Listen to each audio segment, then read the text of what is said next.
Actor Paul Bettany has said that it was strange and unpleasant having his text messages become a part of the court record during Johnny Depp's libel suit against the UK tabloid The Sun. In an interview with a news outlet published on Saturday, he spoke about his long career in Hollywood, including having a producer tell him he'd never work again, and explained his process for how he becomes emotional enough to cry during scenes. However, at one point during the interview, Bettany was asked about his 2013 text exchange with fellow actor Johnny Depp regarding the actor's ex-wife Amber Heard.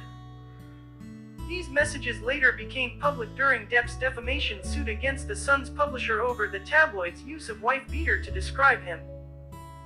Answering on the subject, Bettany said that it's a really difficult subject to talk about and noted that answering would just pour fuel on the fire.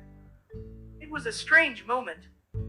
What was strange about it was you suddenly have one of the most scabrous newspapers in London and their lawyers pouring through your texts for the last 10 years.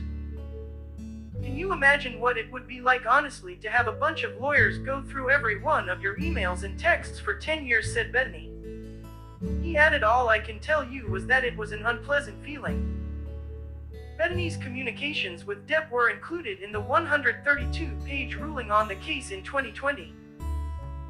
Depp and Bettany texted about Heard, with Depp suggesting they burn her among other graphic things, while Bettany, apparently taking it as a joke, wrote back and suggested a drowning test to determine if she's a witch.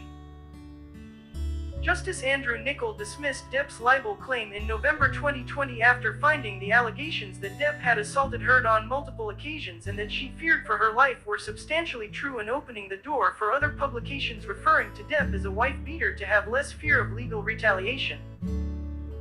The judge also refused permission for Depp to appeal the decision directly with the court, but on December 9, 2020, the actor applied directly to Britain's Court of Appeal in an effort to overturn the ruling.